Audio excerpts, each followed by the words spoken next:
क्या आपने कभी सोचा है कि जिस भारत में आज हम रहते हैं उसकी पहली ईंट कब और कहां रखी गई थी? हम अक्सर राजाओं और महाराजाओं की कहानियां सुनते हैं, लेकिन आज हम समय के उस पर्दे को उठाने जा रहे हैं जिसके पीछे 9000 साल पुराना रहस्य छिपा है। इस पूरी सीरीज में हम आपको ले चलेंगे एक ऐसे सफर पर जो आज से 9000 साल पहले की उन गुमनाम पहाड़ियों से शुरू होकर आज के आधुनिक भारत तक आता है। हम देखेंगे कि कैसे एक शिकारी इंसान ने पहली बार घर बनाना सीखा, कैसे चाणक्य ने अखंड भारत का सपना बुना, कैसे मुगलों और अंग्रेजों ने इस सोने की चिड़िया को लूटा और कैसे हमारे क्रांतिकारियों ने अपने खून से आजादी की इबारत लिखी। मेहरगढ़ की पहली झोपड़ी से लेकर चंद्रयान की चांद पर लैंडिंग तक और आज के विकसित भारत तक हम हर उस मोड़ को जिएंगे जिसने हमें भारतीय बनाया है। तैयार हो जाइए दुनिया के सबसे बड़े और सबसे विस्तृत ऐतिहासिक सफर के लिए। इस वीडियो में हम भारत का संपूर्ण इतिहास बताने जा रहे हैं, तो बने रहिए अंत तक। कल्पना कीजिए आज से करीब 9000 साल पहले का वो समय जब इंसान गुफाओं से बाहर निकल रहा था। पाकिस्तान के बलूचिस्तान में कच्ची मैदान के पास एक इलाका है जिसे मेहरगढ़ कहते हैं। यहाँ के लोग दुनिया के पहले इंजीनियर और किसान थे। गहराई से देखें तो मेहरगढ़ के लोग सिर्फ खाना बदोश नहीं थे, उन्होंने मिट्टी की ईंटों के ऐसे घर बनाए जिनमें अनाज रखने के लिए अलग से कमरे थे। उन्होंने जौ और गेहूं की खेती करना शुरू किया, जो उस समय पूरी दुनिया के लिए एक अजूबा था। लेकिन सबसे चौंकाने वाली बात है,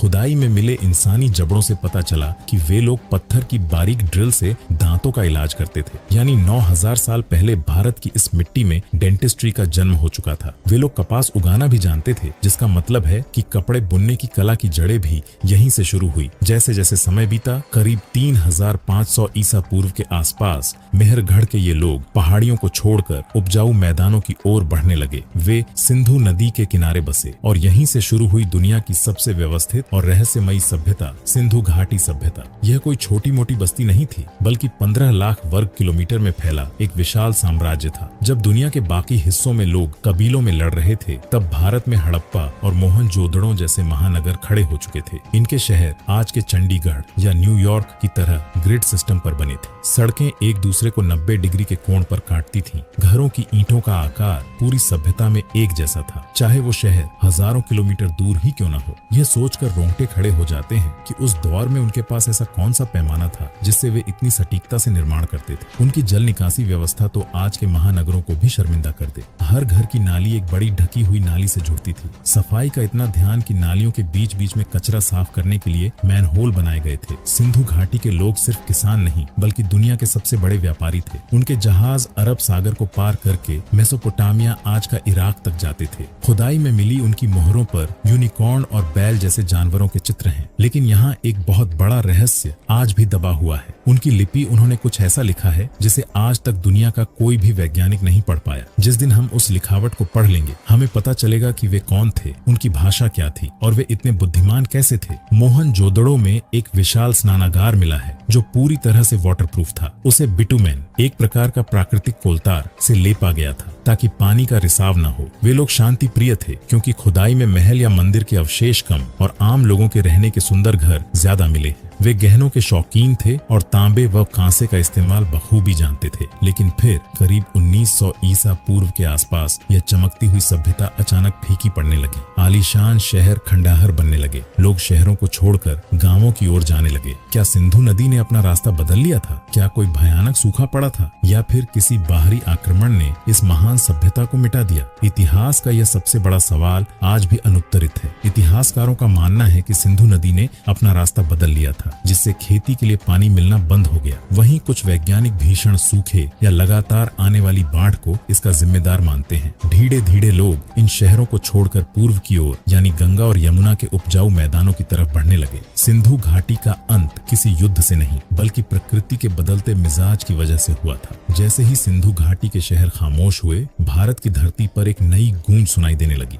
यह दौर था वैदिक काल का। सरस्वती और सिंधु नदियों के किनारे रचाएं और मंत्र लिखे जाने लगे। यह वह समय था जब इंसान कबीलों में संगठित हो रहा था। इस काल की सबसे बड़ी क्रांति थी लोहे की खोज। लोहे के कुल्हाड़ों ने घने जंगलों को काटकर खेती के लायक जमीन तैयार की और लोहे के फाल ने हल को इतना मजबूत बना दिया कि पैदावार कई गुना बढ़ गई। इसी समृद्धि ने कबीलों के बीच वर्चस्व की लड़ाई शुरू कर दी। ऋग्वेद में भारत के लिखित इतिहास के सबसे पुराने और भीषण युद्ध का वर्णन मिलता है, जिसे दशराज युद्ध यानी 10 राजाओं का युद्ध कहा जाता है। यह युद्ध आज के पंजाब की रावी नदी के तट पर लड़ा गया था। एक तरफ थे भरत कबीले के राजा सुदास और दूसरी तरफ थे 10 शक्तिशाली कबीलों का महासंघ। जमीन और पानी के अधिकार के लिए हुई इस महाजंग में राजा सुदास ने अपनी बेजोड़ युद्ध नीति से उन 10 राजाओं की सम्मिलित सेना को धूल चटा दी। इसी जीत के बाद भरत कबीले का पूरे उत्तर भारत पर एक छित्र राज्य स्थापित हुआ और उन्हीं के गौरवशाली नाम पर हमारे देश का नाम भारत पड़ा। इस समय का समाज जन यानी कबीलों में बंटा था, जो धीरे धीरे जनपदों का रूप ले रहे थे।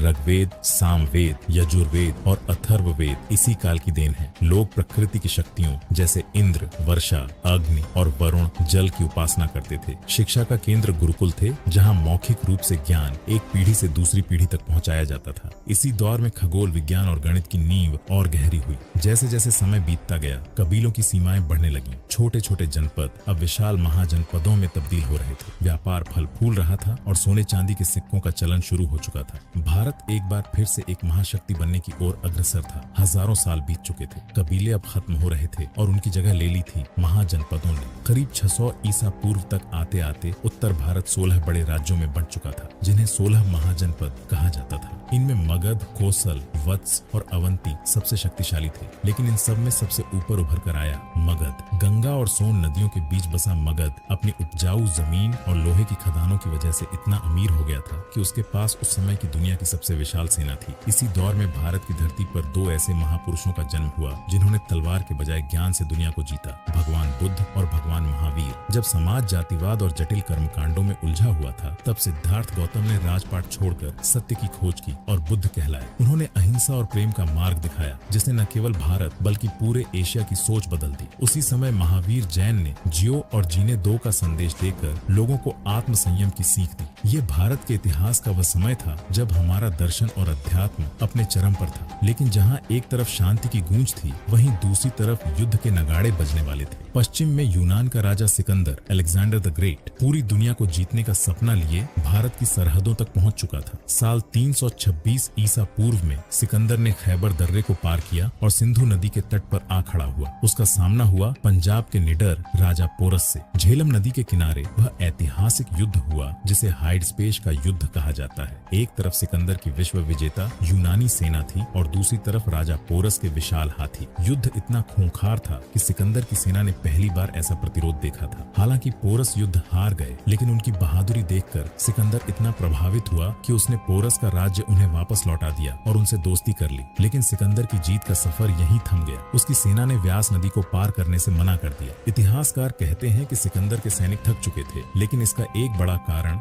मगध की विशाल सेना का खौफ भी था। उन्हें पता था कि आगे मगध का राजा धनानंद खड़ा है, जिसके पास हजारों हाथी और लाखों सैनिक हैं। विश्व विजेता सिकंदर को भारत की सरहदों से वापस लौटना पड़ा और रास्ते में ही उसकी मौत हो गई। सिकंदर तो चला गया, लेकिन वह भारत को एक बड़े संकट में छोड़ गया। उत्तर पश्चिम भारत छोटे छोटे हिस्सों में टूट चुका था और मगध पर धनानंद जैसा एक अहंकारी और लालची राजा राज कर रहा था, जो अपनी प्रजा का खून चूस रहा था। जनता त्राही त्राही कर रही थी और विदेशी आक्रमण का खतरा अभी टला नहीं था। तभी तक्षशिला विश्वविद्यालय के खंडहरों और गलियों से एक साधारण दिखने वाला ब्राह्मण निकला। उसके हृदय में मगध के अपमान की आग थी और आंखों में अखंड भारत का सपना। उसने एक साधारण से बालक को चुनकर उसे शस्त्र और शास्त्र की शिक्षा देनी शुरू की, जिन्होंने भारत का भूगोल बदल दिया। वो था आचार्य चाणक्य और चंद्रगुप्त मौर्य। चाणक्य, जिन्हें कौटिल्य भी कहा जाता है, तक्षशिला के एक महान विद्वान थे। जब धनानंद ने उनका अपमान किया तो उन्होंने अपनी शिखा खोलकर कसम खाई थी कि जब तक वे इस क्रूर साम्राज्य को जड़ से नहीं मिटा देंगे, तब तक अपनी छोटी नहीं बांधेंगे। उन्होंने एक प्रतिभाशाली बालक चंद्रगुप्त को तैयार किया। चाणक्य की कूटनीति और चंद्रगुप्त के साहस ने मिलकर पहले छोटे छोटे राज्यों को जीता और फिर मगध पर हमला कर धनानंद का अंत कर दिया। इसी के साथ भारत में मौर्य साम्राज्य की नींव पड़ी। सिकंदर का सेनापति सेल्यूकस निकेटर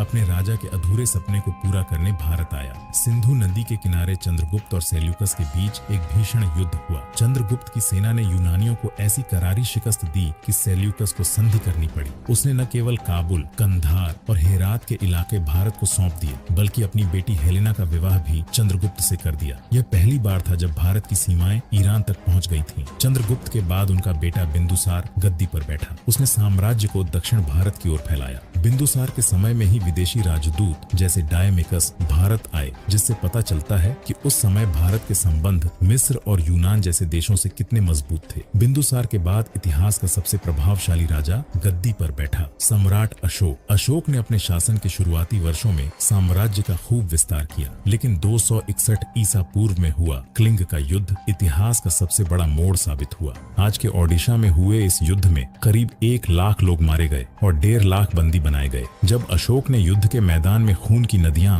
और मासूमों की लाशें देखी तो उनका हृदय कांप उठा। एक विजेता राजा ने वहीं अपनी तलवार फेंक दी और कसम खाई कि वह अब युद्ध घोष नहीं बल्कि धम्म घोष करेगा। अशोक ने बौद्ध धर्म अपना लिया और दुनिया को अहिंसा, करुणा और प्रेम का संदेश दिया। उन्होंने पूरे भारत में शिलालेख और स्तंभ लगवाए, जिनमें से एक सारनाथ का सिंह स्तंभ आज भारत का राष्ट्रीय प्रतीक है। अशोक के काल में ही भारत का झंडा श्रीलंका, म्यांमार और मध्य एशिया तक लहराया, लेकिन तलवार के दम पर नहीं बल्कि ज्ञान के दम पर। अशोक के बाद मौर्य साम्राज्य के उत्तराधिकारी कमजोर निकले। धीरे धीरे दूर दराज के प्रांत आजाद होने लगे। मौर्य वंश के अंतिम राजा बृहद्रथ की हत्या उसी के सेनापति पुष्यमित्र शुंग ने कर दी। इसी के साथ भारत के पहले सबसे बड़े साम्राज्य का पतन हो गया। मौर्य साम्राज्य ने भारत को एक प्रशासन, एक मुद्रा और एक पहचान दी थी। मौर्य साम्राज्य के ढहते ही भारत एक बार फिर कई छोटे राज्यों में बंट गया। उत्तर में शुंग और कण्व वंश आए तो दक्षिण में सातवाहनों का उदय हुआ। लेकिन इस दौर की सबसे बड़ी हलचल भारत की उत्तर पश्चिमी सरहदों पर हो रही थी, जहां से विदेशी ताकतें भारत की धन दौलत देखकर खींची चली आ रही थी। जब उत्तर में युद्ध चल रहे थे तब दक्षिण और मध्य भारत में सातवाहन राजाओं का बोलबाला था। इन्हें दक्षिणापट के स्वामी कहा जाता था। इन्होंने ही अजंता और एलोरा की शुरुआती गुफाओं का निर्माण करवाया। सातवाहन पहले ऐसे राजा थे जिन्होंने अपने नाम के साथ अपनी माता का नाम लगाना शुरू किया, जैसे गौतमी पुत्र शातकर्णी, जो उस समय के समाज में महिलाओं के ऊंचे स्थान को दर्शाता है। इस दौर का सबसे शक्तिशाली मोड़ तब आया जब मध्य एशिया से यूची कबीले के लोग भारत आए, जिन्हें कुषाण कहा गया। इस वंश का सबसे महान सम्राट था कनिष्क। 78 ईस्वी में कनिष्क का राज्याभिषेक हुआ और यहीं से शक संवत की शुरुआत हुई, जो आज भी भारत का राष्ट्रीय कैलेंडर है। कनिष्क का साम्राज्य काबुल से लेकर मथुरा और पाटलिपुत्र तक फैला था, लेकिन कनिष्क की सबसे बड़ी ताकत युद्ध नहीं बल्कि व्यापार था। उसने दुनिया के मशहूर सिल्क रोड पर कब्जा कर लिया, जो चीन को रोमन साम्राज्य से जोड़ता था। चीन से जो भी रेशम यूरोप जाता उस पर कनिष्क टैक्स वसूलता था। इसी वजह से भारत में सोने की ऐसी बाढ़ आई कि कुषाणों ने सबसे शुद्ध सोने के सिक्के जारी किए। कनिष्क के समय में ही बौद्ध धर्म 2 हिस्सों में बंट गया, हीनयान और महायान। कनिष्क ने कश्मीर में चौथी बौद्ध संगीति बुलाई। इसी दौर में गांधार कला और मथुरा कला का जन्म हुआ, जहां पहली बार भगवान बुद्ध को इंसानी रूप में मूर्तियों में उकेरा गया।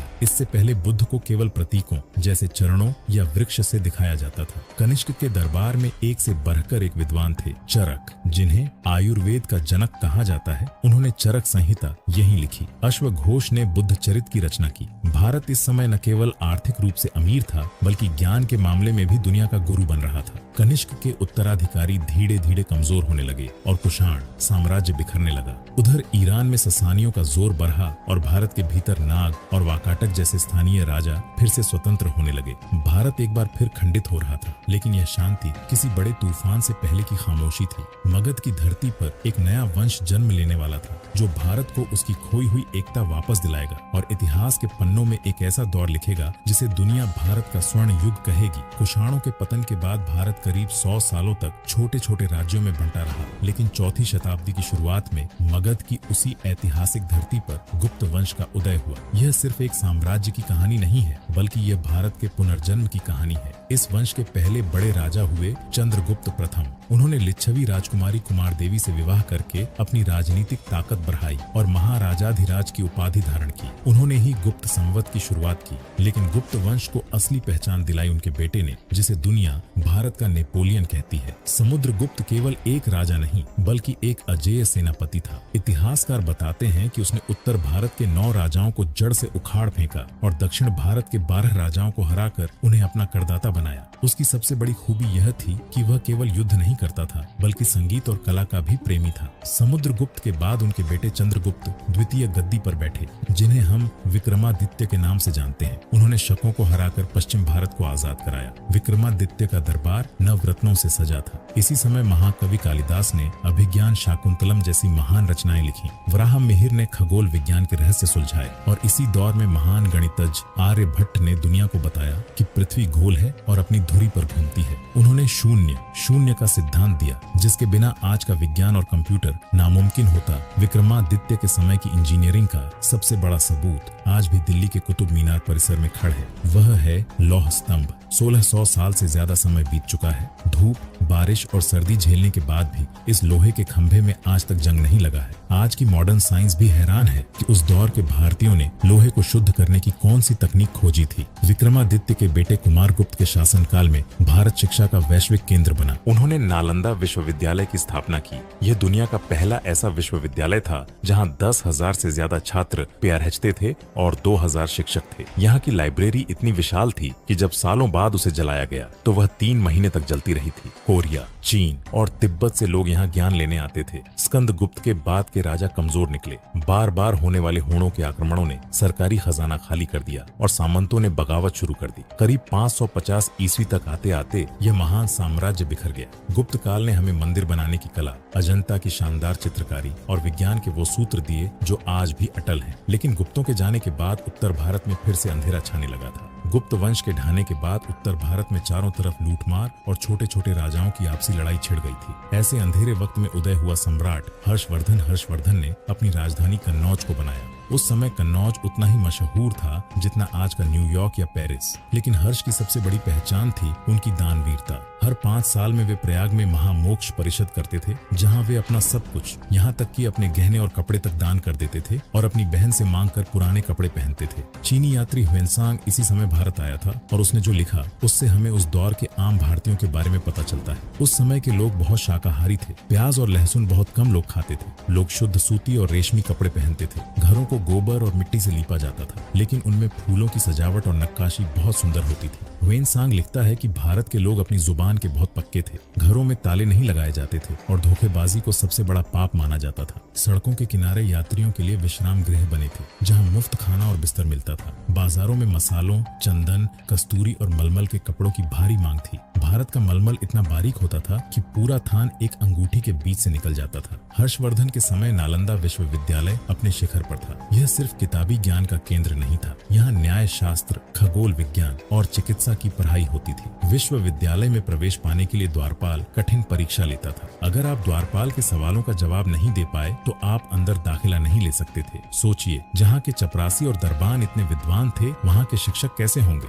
हर्षवर्धन पूरे उत्तर भारत को जीत चुके थे, लेकिन जब उन्होंने दक्षिण की ओर कदम बढ़ाया तो नर्मदा नदी के तट पर उनका सामना हुआ चालुक्य वंश के महान राजा पुलकेशिन द्वितीय से। यह उस सदी का सबसे बड़ा युद्ध था। पुलकेशिन ने उत्तर की इस महाशक्ति को रोक दिया और हर्षवर्धन को संधि करनी पड़ी। इसके बाद नर्मदा नदी उत्तर और दक्षिण भारत की सीमा बन गई। इस दौर में हिंदू धर्म के साथ साथ बौद्ध धर्म भी फल फूल रहा था। प्रयाग और कन्नौज में बड़े धार्मिक सम्मेलन होते थे, जहाँ हजारों विद्वान घंटों बहस करते थे। यह वह दौर था जब भारत हथियारों से ज्यादा अपनी सोच और ज्ञान के दम पर दुनिया का नेतृत्व कर रहा था। हर्षवर्धन की मृत्यु के बाद उनका कोई वारिस नहीं था, जिसके कारण उत्तर भारत में फिर से अराजकता फैल गई। हर्षवर्धन के बाद उत्तर भारत का सिंहासन खाली था और उस समय कन्नौज पर राज करने का मतलब था पूरे भारत का राजा होना। इसी कन्नौज को पाने के लिए भारत के 3 कोनों से 3 विशाल फौजें आपस में भिड़ गईं। इसे इतिहास में त्रिपक्षीय संघर्ष कहा जाता है। पाल वंश, बंगाल के राजा जो कला और बौद्ध धर्म के प्रेमी थे। प्रतिहार वंश, राजस्थान के शूरवीर जो अपनी तलवार और ढाल के लिए जाने जाते थे। राष्ट्रकूट वंश, दक्कन के जांबाज जिन्होंने एलोरा का कैलाश मंदिर पहाड़ काट कर बनाया था। ये तीनों शक्तियां करीब 200 साल तक आपस में लड़ती रही। कभी पाल जीतते तो कभी राष्ट्रकूट उत्तर आकर सबको हरा देता, लेकिन इस आपसी लड़ाई का फायदा बाहरी हमलावरों को मिलने वाला था। 712 ईस्वी में इतिहास का यह वो मोड़ है जिसे भूलना मुश्किल है। अरब के खलीफा के सेनापति मोहम्मद बिन कासिम ने सिंध पर हमला किया। सिंध के राजा दाहिर ने बहादुरी से युद्ध किया, लेकिन गद्दारी और संसाधनों की कमी के कारण वे हार गए। ये पहली बार था जब भारत की जमीन पर विदेशी आक्रमणकारियों ने कदम जमाए। मंदिरों को तोड़ा गया और भारी लूटपाट हुई, लेकिन यह तो सिर्फ शुरुआत थी। जब विदेशी हमलावर सिंध से आगे बढ़कर मेवाड़ और राजस्थान की ओर बढ़े, तब उनका सामना हुआ एक ऐसे महामानव से जिसे इतिहास बप्पा रावल के नाम से जानता है। बप्पा रावल ने न केवल अरबों को राजस्थान से खदेड़ा, बल्कि उन्हें सिंध से बाहर निकालते हुए आज के अफगानिस्तान और ईरान की सीमा तक पीछा किया। कहते हैं कि बप्पा रावल का डर ऐसा था कि कई दशकों तक किसी ने भारत की सरहद पार करने की हिम्मत नहीं की। उन्होंने ही चित्तौड़गढ़ के किले की नींव मजबूत की थी। इस दौर में भारत का समाज बहुत बदल रहा था। गुप्त काल के मुकाबले अब जातियां और उपजातियां ज्यादा गहरी होने लगी थीं। दक्षिण भारत से नयनार और अलवार संतों ने भक्ति की लहर शुरू की, जो धीरे धीरे पूरे भारत में फैलने वाली थी। वास्तुकला का चमत्तीसी समय राष्ट्रकूट राजा कृष्ण प्रथम ने एलोरा में कैलाश मंदिर बनवाया। ये दुनिया का इकलौता ऐसा मंदिर है जिसे ऊपर से नीचे की तरफ एक ही चट्टान काटकर बनाया गया है। आज के इंजीनियर भी नहीं समझ पाते कि बिना मशीनों के 2 लाख टन पत्थर इतनी सटीकता से कैसे हटाया गया। भारत उस समय एक ऐसे सुंदर बगीचे की तरह था जिसकी खुशबू पूरी दुनिया में फैली थी। लोग खुश थे,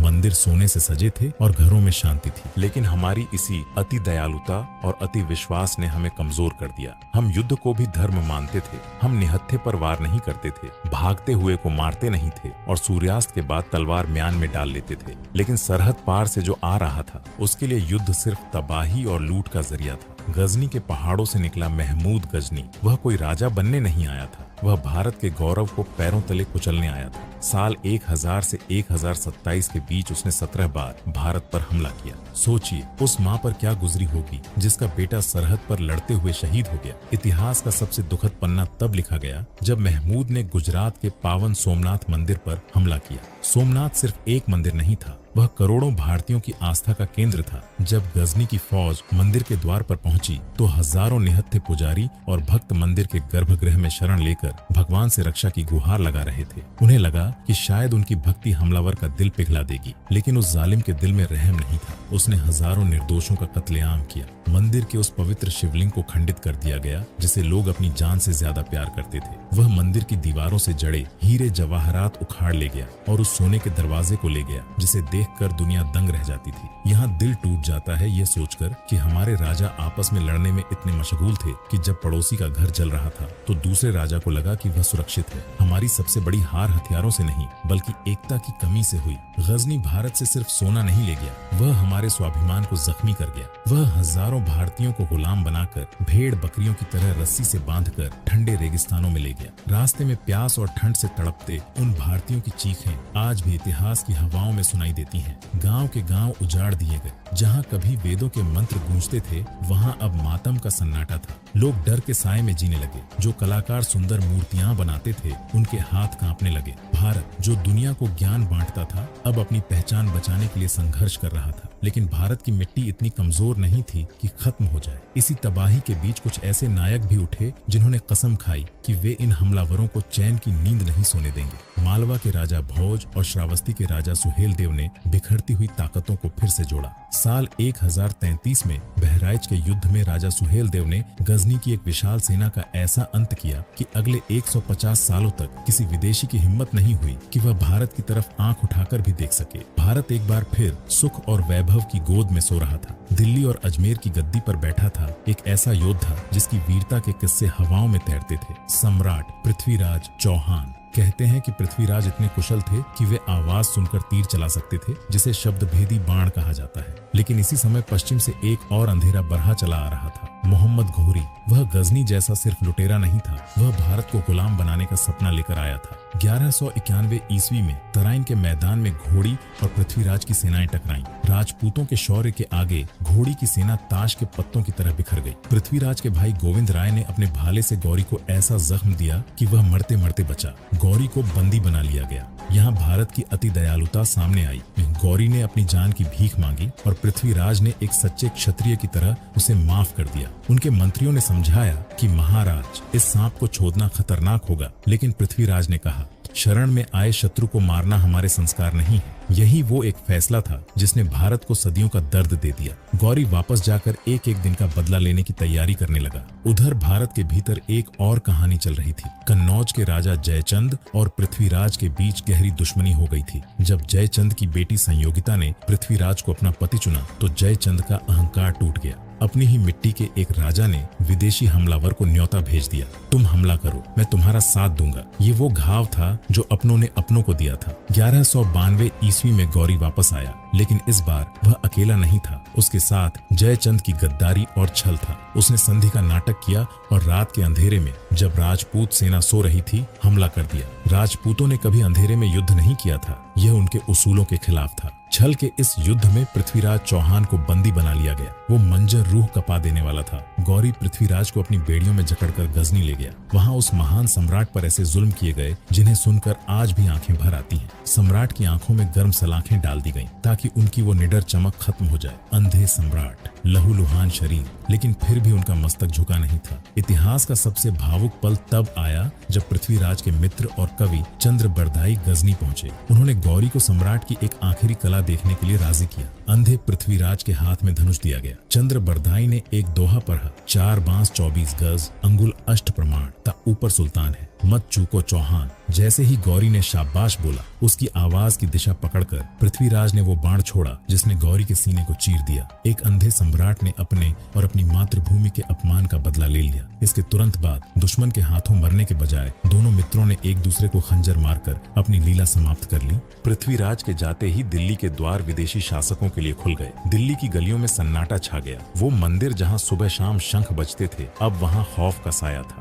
हजारों वीरांगनाओं ने अपने सतीत्व की रक्षा के लिए जौहर करना शुरू कर दिया। भारत की वो आजाद हवा अब गुलामी की जंजीरों में जकड़ी जाने वाली थी। तराइन के उस दूसरे युद्ध ने साबित कर दिया कि जब जब भारत अपनों की गद्दारी से हारा है, तब तब पूरी सभ्यता को उसकी कीमत चुकानी पड़ी है। अब शुरू होने वाला था दिल्ली सल्तनत का वो दौर, जहाँ कुतुबुद्दीन ऐबक और अलाउद्दीन खिलजी जैसे शासक भारत की संस्कृति को अपनी तलवार से परखने वाले थे। पृथ्वीराज चौहान के पतन के बाद विदेशी हमलावरों का हौसला 7वें आसमान पर था। मोहम्मद गौरी तो वापस चला गया, लेकिन उसने अपने पीछे छोड़ दिया एक ऐसा खूंखार सेनापति जिसे इतिहास बख्तियार खिलजी के नाम से जानता है। यह आदमी जीत का भूखा नहीं था, ये भारत की संस्कृति और ज्ञान को जड़ से मिटाने का भूखा था। 1193 ईस्वी में बिहार की धरती पर दुनिया का सबसे बड़ा विश्वविद्यालय खड़ा था, नालंदा, जहाँ 10,000 छात्र और 2,000 शिक्षक रहते थे। नालंदा कोई साधारण जगह नहीं थी, वह भारत का दिमाग थी। लेकिन खिलजी को लगा कि यह कोई किला है। जब उसे पता चला कि यहाँ तो निहत्थे भिक्षु और किताबें हैं, तो उसका गुस्सा और बढ़ ही गया। कहा जाता है कि खिलजी बीमार पड़ा था और किसी हकीम से ठीक नहीं हो रहा था। जब नालंदा के आयुर्वेद आचार्य राहुल श्रीभद्र ने उसे ठीक कर दिया, तो उसे एहसास हुआ कि भारतीयों का ज्ञान उसके धर्म और उसकी सोच से कहीं आगे है। इसी जलन और नफरत में उसने नालंदा को जलाने का आदेश दे दिया। नालंदा की लाइब्रेरी, जिसे धर्मगंज कहा जाता था, उसमें इतनी किताबें थीं कि जब उसे आग लगाई गई तो वह 3 महीने तक जलती रही। सोचिए, हमारे पूर्वजों की हजारों साल की रिसर्च, विज्ञान, गणित, खगोल शास्त्र और आयुर्वेद के वो रहस्य जिन्हें आज की मॉडर्न साइंस भी नहीं ढूंढ पाई, वे सब उन 3 महीनों में धुआं बनकर उड़ गए। उन किताबों के साथ साथ हजारों बेकसूर बौद्ध भिक्षुओं को जिंदा जला दिया गया। वह आग सिर्फ नालंदा में नहीं लगी थी, वह भारत की आने वाली नस्लों के भविष्य में लगी थी। बिहार को रौंदने के बाद खिलजी बंगाल की ओर बढ़ा। वहाँ के राजा थे लक्ष्मण सेन। खिलजी ने सिर्फ 18 घुड़सवारों के साथ एक व्यापारी के भेष में महल में घुसकर हमला किया। राजा लक्ष्मण सेन को अपनी जान बचाकर भागना पड़ा। बंगाल की वो धरती जो कला और संस्कृति का गारहा थी, अब घोड़ों की टापों और चीखों से गूंज रही थी। उस समय के आम भारतीयों की हालत की कल्पना कीजिए। कल तक जहां शांति से व्यापार और पढ़ाई होती थी, आज वहां सिर्फ खौफ था। हजारों लोगों को धर्म बदलने पर मजबूर किया गया। जो नहीं माने उन्हें मौत के घाट उतार दिया गया। हमारी सड़कों पर अब भारतीय राजाओं के बजाय विदेशी सेनाओं का पहरा था। भारत के लोग अपनी ही जमीन पर पराया महसूस करने लगे थे। 1206 ईस्वी में मोहम्मद गौरी की हत्या के बाद उसका गुलाम कुतुबुद्दीन ऐबक दिल्ली की गद्दी पर बैठा। यहीं से शुरू हुआ गुलाम वंश। दिल्ली की कुव्वत उल इस्लाम मस्जिद को बनाने के लिए 27 हिंदू और जैन मंदिरों को तोड़ा गया। मंदिरों के उन नक्काशीदार खंभों को देखकर आज भी पत्थर रोते महसूस होते हैं कि कैसे एक महान कला को नफरत की भेंट चढ़ा दिया गया। हम टूट चुके थे, हमारे मंदिर खंडित थे और हमारा ज्ञान जल चुका था। लेकिन भारत की आत्मा को मारना इतना आसान नहीं था। जब जुल्म बढ़ाता है तो प्रतिरोध भी पैदा होता है। दिल्ली की गद्दी पर अब एक ऐसा सुल्तान बैठा था जिसका लालच और क्रूरता सारी हदें पार कर चुकी थी। अलाउद्दीन खिलजी। उसने अपने ही सगे चाचा को धोखे से मारकर सत्ता छीनी थी। वह पूरी दुनिया को जीतना चाहता था, लेकिन उसकी काली नजर टिकी थी मेवाड़ की शान चित्तौड़गढ़ पर। 1303 ईस्वी में अलाउद्दीन खिलजी मेवाड़ की रानी पद्मावती की सुंदरता की चर्चा सुनकर पागल हो उठा था। वह चित्तौड़ को सिर्फ जीतना नहीं चाहता था, वह मेवाड़ के सम्मान को अपने कदमों में झुकाना चाहता था। उसने एक विशाल सेना के साथ चित्तौड़ के अभेद्य किले को घेर लिया। महीनों तक घेराबंदी चली। किले के भीतर राशन खत्म होने लगा, लेकिन महारावल रत्न सिंह और उनके योद्धाओं ने हार नहीं मानी। जब छल से भी बात नहीं बनी तो खिलजी ने संधि का नाटक किया और महारावल रत्न सिंह को निहत्था पाकर बंदी बना लिया। यहाँ भारत की वही दरियादिली फिर भारी पड़ी, लेकिन मेवाड़ के दो वीर योद्धाओं गोरा और बादल ने अपनी जान की बाजी लगाकर अपने राजा को छुड़ा लिया। गोरा और बादल की वो शहादत आज भी मेवाड़ के बच्चे बच्चे की जुबान पर है, जिन्होंने कटे हुए सिर के साथ भी दुश्मनों का संहार किया था। जब यह साफ हो गया कि अब युद्ध जीतना नामुमकिन है, तो चित्तौड़ के भीतर एक ऐसा फैसला लिया गया जिसे सुनकर पत्थर भी रो पड़े। राजपूत योद्धाओं ने तय किया कि वे केसरिया करेंगे, यानी सिर पर केसरिया साफा बांधकर मौत के मुंह में कूद पड़ेंगे। लेकिन उन हजारों महिलाओं का क्या होगा? क्या वे उन दरिंदों के हाथों अपनी अस्मत लुटने देंगी? नहीं। रानी पद्मिनी के नेतृत्व में 16,000 वीरांगनाओं ने तय किया कि वे दुश्मन की परछाई भी अपने शरीर पर नहीं पड़ने देंगे। किले के भीतर एक विशाल अग्निकुंड तैयार किया गया। जरा कल्पना कीजिए वो मंजर कैसा रहा होगा। हजारों माताएं अपनी गोदी में छोटे छोटे बच्चों को लिए दुल्हन के लिबास में तैयार होकर हंसते हंसते उस दहकती आग की ओर बढ़ रही थी। उनके पीछे उनके पति, भाई और बेटे खड़े थे, जो उन्हें आखिरी बार देख रहे थे। चीखें नहीं थी, सिर्फ एक सन्नाटा था और हर हर महादेव का उद्घोष। 16,000 स्त्रियां धधकती आग में समा गईं। जब खिलजी ने किले का दरवाजा तोड़ा तो उसे वहां कोई रानी नहीं मिली तो सिर्फ हजारों वीरांगनाओं की पवित्र राख। वह जीत कर भी बुरी तरह हार चुका था। खिलजी ने गुस्से में आकर चित्तौड़ की 30,000 आम जनता का कत्लेआम करने का हुक्म दिया। गलियां खून से भर गईं। वो बच्चे जो कल तक गलियों में खेलते थे, आज उनकी लाशें पड़ी थीं। ये भारत के इतिहास का वो दौर था जहां सड़कों पर लाशों की गंध और धुएं का गुब्बार था। लोगों के मन में डर बैठ गया था। मंदिर तोड़े जा रहे थे और जबरन धर्म परिवर्तन का दौर शुरू हो गया था। खिलजी ने बाजार पर ऐसा नियंत्रण किया कि अगर कोई दुकानदार कम तौलता तो सुल्तान उसके शरीर से उतना ही मांस कटवा लेता था। लोग एक दूसरे को शक की नजर से देखते थे, क्योंकि हर जगह सुल्तान के जासूस फैले थे। भारत की वो आजाद सोच अब एक घुटन भरी गुलामी में बदल चुकी थी। लेकिन क्या भारत का शौर्य हमेशा के लिए खत्म हो गया? नहीं। जब दिल्ली की गद्दी पर मोहम्मद बिन तुगलक के सनकी फैसलों से हाहाकार मचा था, तब दक्षिण की तुंगभद्रा नदी के किनारे दो भाइयों ने इतिहास रच दिया, हरिहर और बुक्का। इन दोनों भाइयों को जबरन इस्लाम कबूल करवाया गया था, लेकिन अपने गुरु स्वामी विद्यारण्य के आशीर्वाद से वे वापस अपनी जड़ों की ओर लौटे और नींव रखी एक ऐसे साम्राज्य की जिसने अगले 300 सालों तक भारत की संस्कृति की रक्षा की। विजयनगर साम्राज्य, विजयनगर की राजधानी हम्पी दुनिया के सबसे खूबसूरत और अमीर शहरों में से एक थी। विदेशी यात्री अब्दुल रज्जाक लिखता है कि मैंने पूरी दुनिया घूमी है, लेकिन विजयनगर जैसा भव्य शहर न आंखों ने कभी देखा और न कानों ने सुना। कल्पना कीजिए भाई, वहाँ के बाजारों में अनाज की तरह बोरियों में भरकर हीरे, पन्ने और मोती बिकते थे। लोग इतने अमीर थे कि आम नागरिक भी सोने के गहने पहनते थे। यह वह भारत था जिसे वाकई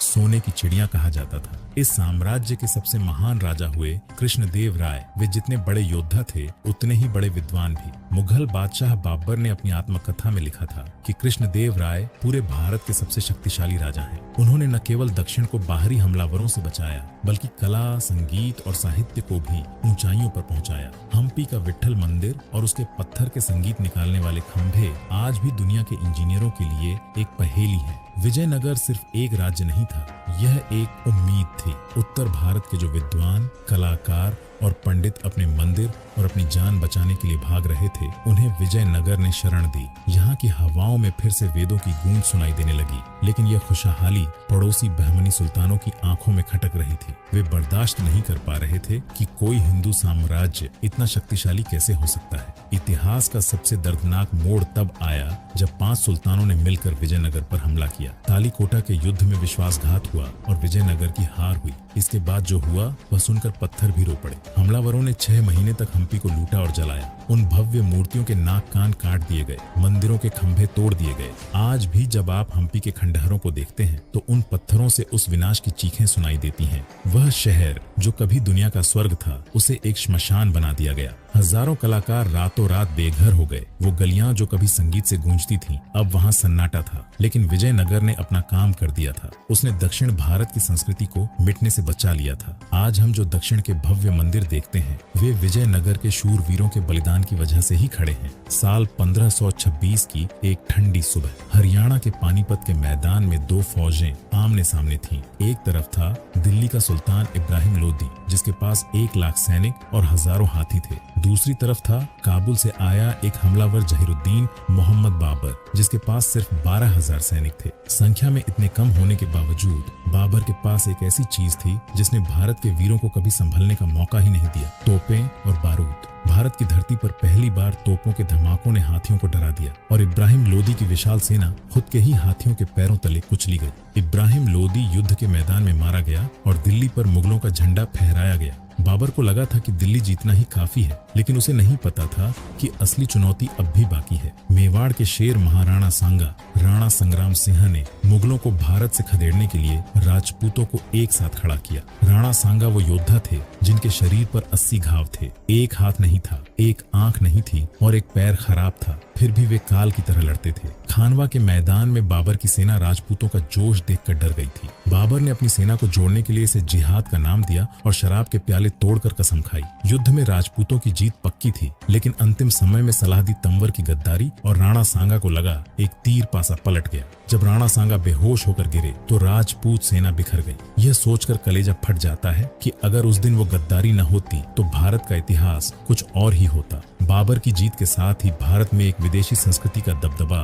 बढ़ने लगा। मुगलों ने किलों और बगीचों को नए तरीके से बनवाना शुरू किया। आम जनता के लिए ये फिर से एक नया शासक था, नई भाषा और नए कानून थे। लेकिन इस बदलाव के बीच भारतीय किसान और व्यापारी सबसे ज्यादा पिस रहे थे। भारी टैक्स और युद्धों की वजह से खेती बर्बाद हो रही थी। जो लोग कल तक अपने राजाओं के लिए जान देते थे, अब वे एक अजनबी सल्तनत के नीचे जीने को मजबूर थे। बाबर भारत की गर्मी और यहाँ की मिट्टी को कभी अपना नहीं पाया। 4 साल के भीतर ही उसकी मौत हो गई और गद्दी पर बैठा उसका बेटा हुमायूं। हुमायूं को विरासत में कांटों का ताज मिला था। मुगल बादशाह हुमायूं अपनी बदकिस्मती से जूझ रहा था। तभी बिहार की गलियों से एक अफगान शेर निकला, शेर शाह सूरी। शेर शाह सिर्फ एक योद्धा नहीं, एक विजनरी था। उसने हुमायूं को भारत से भागने पर मजबूर कर दिया और दिल्ली की गद्दी संभाली। शेर शाह ने वो काम किया जो आज भी हम देखते हैं, grand trunk road, GT road. उसने बंगाल से काबुल तक लंबी सड़क बनवाई, जिसके किनारे हजारों सराय और कुएं बनवाए। उसने हुक्म दिया था कि अगर किसी सराय में एक बूढ़ी औरत सोने की टोकरी लेकर भी सोए तो किसी चोर की हिम्मत नहीं होनी चाहिए कि उसे हाथ लगाए। उसने रुपया नाम का सिक्का चलाया जो आज भी हमारी पहचान है। लेकिन अफसोस, एक बारूद के धमाके में इस महान शासक की मौत हो गई और मुगल फिर से वापस लौट आए। हुमायूं का बेटा अकबर अब जवान हो चुका था। वह पूरे भारत को अपने नीचे लाना चाहता था। उसकी राह में सबसे बड़ा पत्थर था मेवाड़। अकबर ने चित्तौड़ को घेर लिया। यहाँ इतिहास का वो रहस्यमयी और दर्दनाक हिस्सा आता है जिसे कम ही लोग जानते हैं। जब मुगल सेना ने किले पर कब्जा किया तो अकबर ने गुस्से में आकर 30,000 निहत्थे स्थानीय लोगों और किसानों के कत्लेआम का हुक्म दे दिया। चित्तौड़ की वो गलियां जहाँ कभी त्योहार मनाए जाते थे, वहाँ इंसानी खून की नदियां बह रही थीं। यह वो घाव था जिसे मेवाड़ कभी नहीं भूल पाया। इसी तबाही और अपमान की राख से पैदा हुआ एक ऐसा नाम जो आज भी हर भारतीय के दिल की धड़कन है, महाराणा प्रताप। जब भारत के बाकी राजा मुगलों की गुलामी कबूल कर महलों में ऐश कर रहे थे, तब एक राजा ने राजसी सुख त्याग कर अरावली के जंगलों को अपना घर बनाया। कल्पना कीजिए वो मंजर कितना भावुक होगा जब एक छोटी सी राजकुमारी भूख से तड़प रही थी और जब महाराणा ने उसे घास की रोटी दी तो एक जंगली बिल्ली उसे भी छीन कर ले गई। अपनी संतान की भूख और आंखों में आंसू देखकर वो वीर योद्धा एक पल के लिए टूट गया था। लेकिन जब उसने उन 30,000 निर्दोषों का लहू याद किया तो उसका संकल्प और मजबूत हो गया। उसने कसम खाई, जब तक चित्तौड़ आजाद नहीं होगा मैं सोने चांदी की थाली में नहीं खाऊंगा और न ही कोमल बिस्तर पर सोऊंगा। प्रताप अकेले नहीं थे।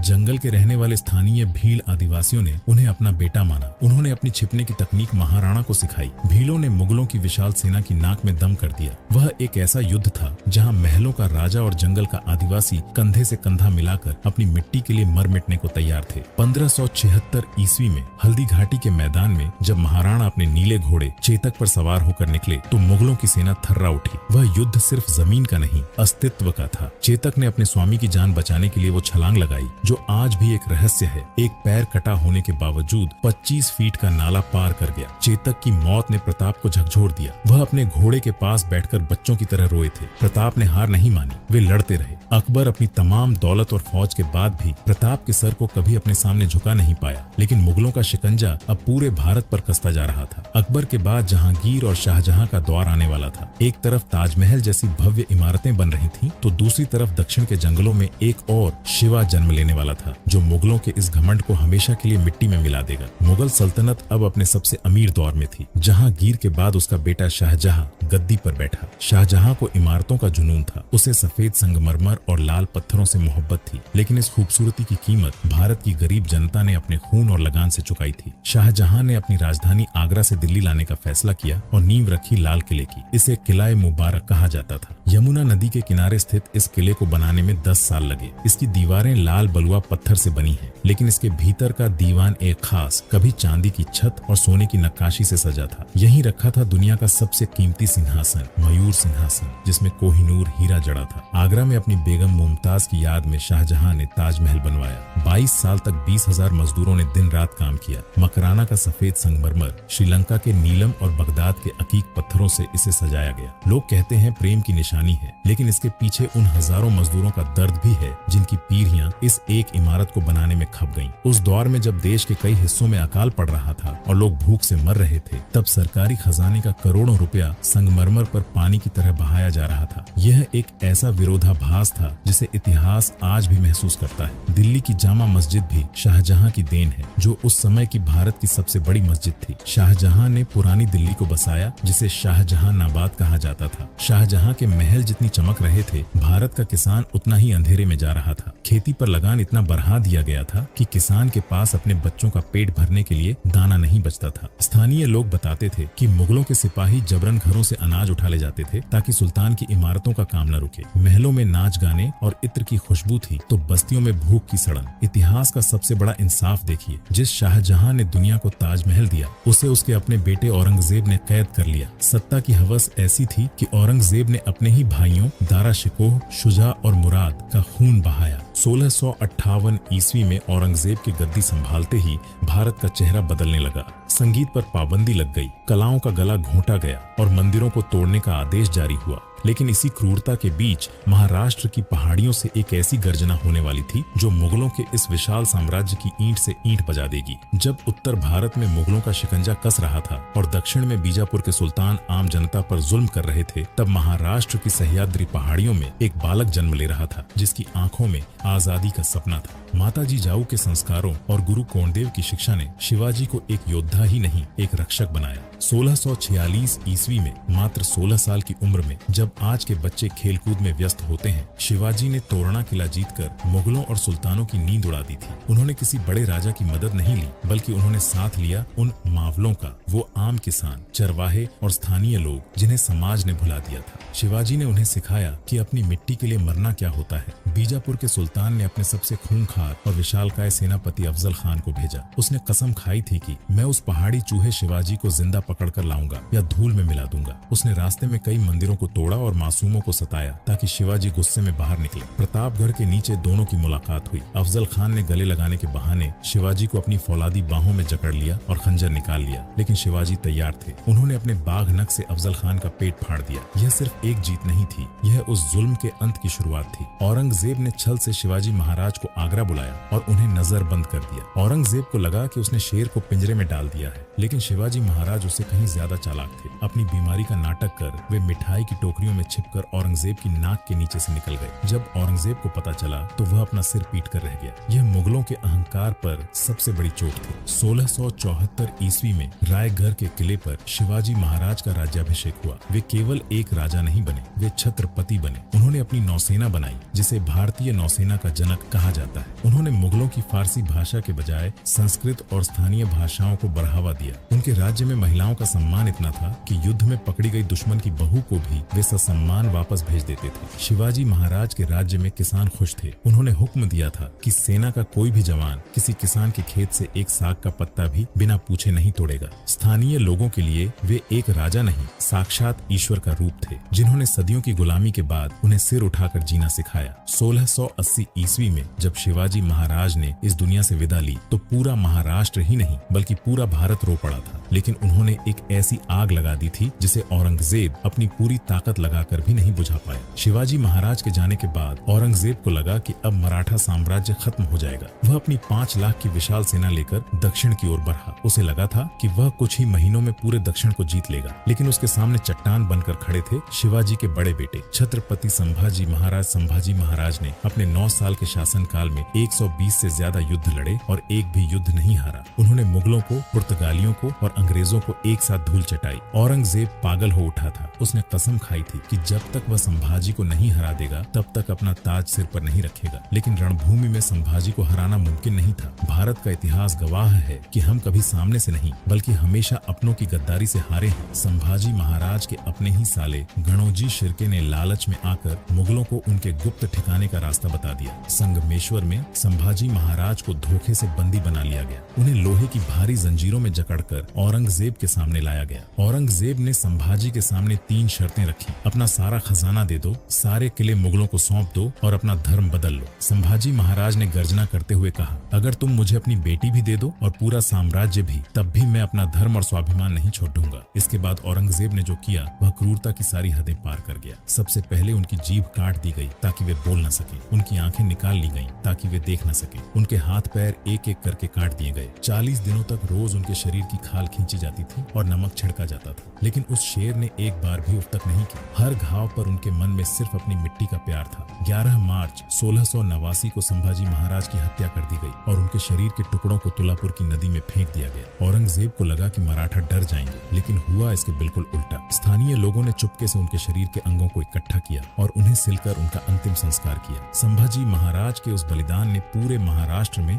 ऐसी आग लगा दी कि हर घर से एक योद्धा निकला। जो लोग कल तक सिर्फ खेती करते थे वे अब हाथ में तलवार लेकर मुगलों पर टूट पड़े। औरंगजेब अगले 27 सालों तक दक्षिण के जंगलों में भटकता रहा, अपनी दौलत और सेना गंवा दी और अंत में उसी मिट्टी में उसकी कब्र खोदी। वह जीत कर भी एक मरे हुए राजा से हार गया। आज भी महाराष्ट्र के गांवों में जब लोग संभाजी महाराज का नाम लेते हैं तो उनकी आंखें भर आती हैं। उन्होंने सिखाया कि शरीर तो नश्वर है लेकिन स्वराज्य और धर्म अमर है। उनके बलिदान ने सिद्ध किया कि एक सच्चा नायक वो है जो झुकने के बजाय मिटना पसंद करे। मुगल साम्राज्य अब खोखला हो चुका था। औरंगजेब की मौत के बाद दिल्ली की गद्दी कमजोर पड़ गई, लेकिन इसी समय पश्चिम से एक और लुटेरा आ रहा था, नादिर शाह। 1707 में औरंगजेब की मौत के साथ ही मुगलों की शक्ति का किला ताश के पत्तों की तरह बिखर गया। औरंगजेब के बाद दिल्ली की गद्दी पर ऐसे राजा बैठे जो सिर्फ शराब और शबाब के शौकीन थे। इसी कमजोरी का फायदा उठाकर दिल्ली को 2 बार लूटा गया, पहले नादिर शाह और फिर अहमद शाह अब्दाली ने। जब ईरान का लुटेरा नादिर शाह दिल्ली आया तो उसने कत्लेआम का हुक्म दिया। कहा जाता है कि दिल्ली की गलियों में लाशों के ढेर लग गए थे और नालियों में पानी की जगह इंसानी खून बह रहा था। वह भारत से कोहिनूर, हीरा और शाहजहां का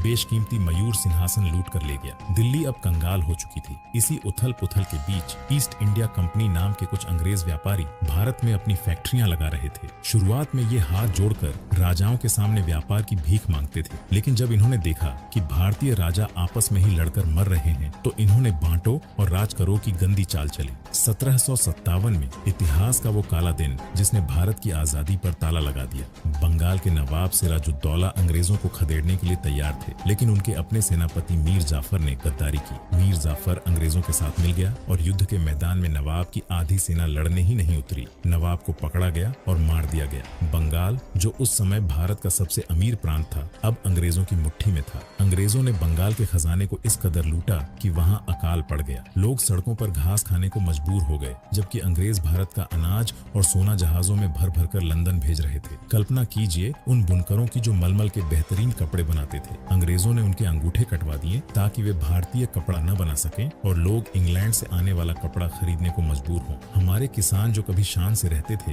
अब उन्हें अपनी ही जमीन पर मजदूरी करनी पड़ रही थी और नील उगाने के लिए मजबूर किया जा रहा था, जिससे जमीन बंजर हो जाती थी। अंग्रेजों ने भारत के राजाओं के बीच ऐसे जासूस छोड़े थे जो भाई को भाई से लड़वाते थे। वे राजाओं को सुरक्षा का लालच देकर उनसे भारी टैक्स वसूलते और धीरे धीरे उनके पूरे राज्य पर कब्जा कर लेते। भारत जो ज्ञान और धन का केंद्र था, अब धीरे धीरे एक जेल में तब्दील हो रहा था। अंग्रेजों ने हमारे राजाओं को ठगा, हमारे किसानों को भूखा मारा और हमारे व्यापारियों को बर्बाद किया। लेकिन जब उन्होंने हमारे धर्म और हमारे मान सम्मान पर हाथ डाला तो वह आग भड़की जिसे बुझाना उनके बस में नहीं था। बैरकपुर की छावनी में एक ब्राह्मण सिपाही मंगल पांडे ने आवाज उठाई। अंग्रेजों ने नई एनफील्ड राइफल दी थी जिसके कारतूस को मुंह से खोलना पड़ता था और फैली कि उसमें गाय और सुअर की चर्बी लगी है। यह सिर्फ धर्म की बात नहीं थी, यह अंग्रेजों द्वारा जानबूझकर भारतीयों को नीचा दिखाने की कोशिश थी। मंगल पांडे ने अंग्रेज अफसर पर गोली चला दी, उन्हें फांसी दे दी गई, लेकिन उनकी मौत ने पूरे देश में विद्रोह की लहर दौड़ा दी। 10 मई 1857 को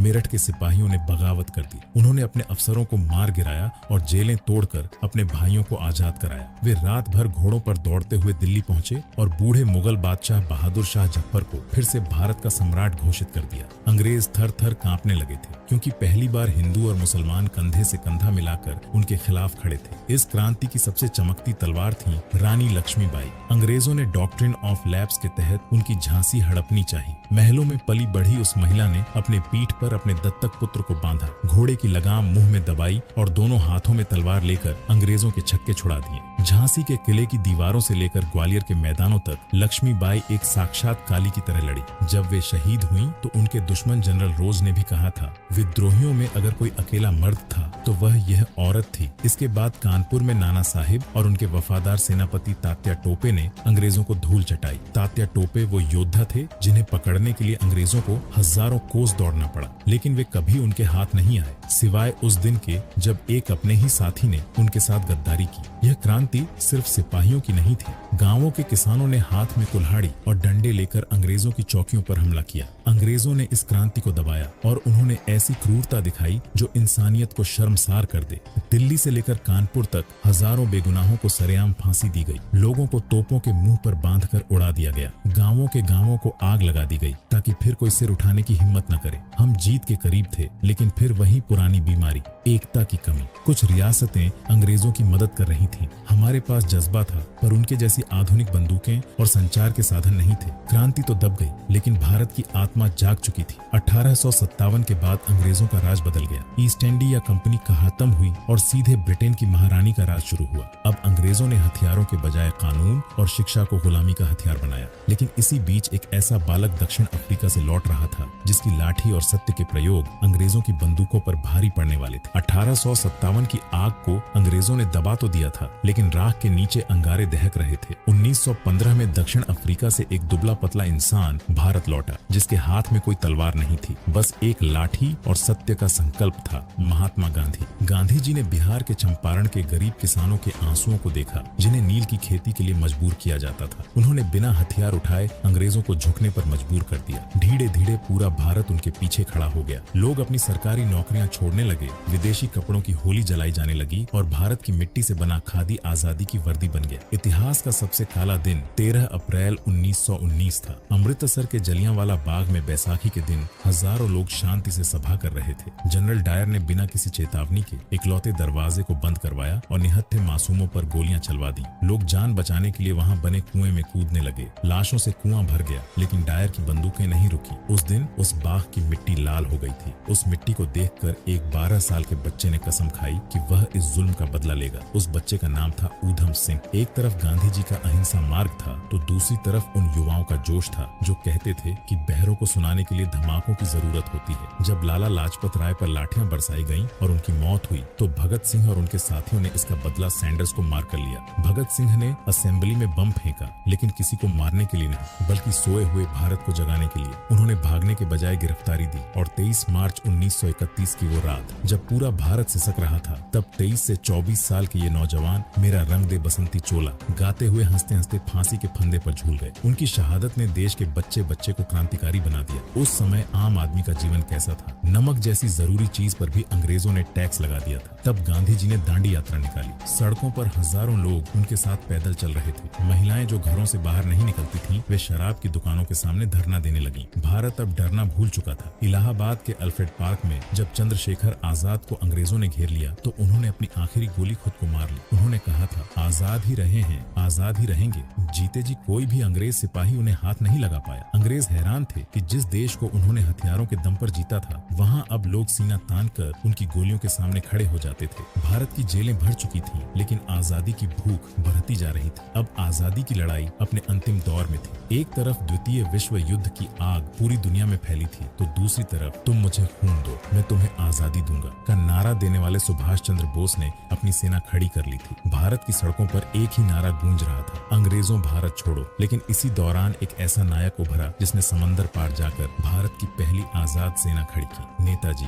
सुभाष चंद्र बोस। तुम मुझे खून दो, मैं तुम्हें आजादी दूंगा। नेताजी का मानना था कि आजादी भीख में नहीं, छीन कर मिलती है। वे भेष बदलकर भारत से निकले और जर्मनी व जापान पहुंच गए। उन्होंने आजाद हिंद फौज बनाई। पहली बार भारत की बेटियों ने भी कंधे पर बंदूक उठाई और रानी लक्ष्मीबाई रेजिमेंट का हिस्सा बनी। आजाद हिंद फौज ने जब मणिपुर के रास्ते भारत की जमीन पर कदम रखा और तिरंगा फहराया, तो अंग्रेजों के पैरों तले जमीन खिसक गई। भले ही नेताजी एक विमान हादसे में लापता हो गए, लेकिन उनके जय हिंद के नारे ने भारतीय सेना के दिलों में विद्रोह का बीज बो दिया। अंग्रेजों को समझ आ गया कि अब वे भारत पर राज नहीं कर सकते, क्योंकि जिन भारतीय सिपाहियों के दम पर वे टिके थे, अब उन सिपाहियों ने ही बगावत कर दी थी। मुंबई में नौसेना के जहाजों पर तिरंगा फहराया गया। अंग्रेज जान गए कि अब बोरिया बिस्तर समेटने का वक्त आ गया है। जहां एक तरफ आजादी की तैयारी हो रही थी, वहीं दूसरी तरफ बंटवारे की काली लकीर खींची जा रही थी। एक अंग्रेज अफसर सिरिल रेडक्लिफ, जिसे भारत के भूगोल का पता तक नहीं था, उसने नक्शे पर एक लकीर खींचकर हजारों साल पुराने रिश्तों को दो टुकड़ों में बांट दिया। 14 से 15 अगस्त 1947 की वो रात, लोग सोए तो एक देश में थे, लेकिन जागे तो दूसरे देश में। लाखों लोग अपने ही घरों में परदेसी हो गए। वह मंजर रूह कंपा देने वाला था। स्टेशनों पर खड़ी लाशों से भरी ट्रेनें, अपनों से बिछड़ते बच्चे और सड़कों पर बहता खून।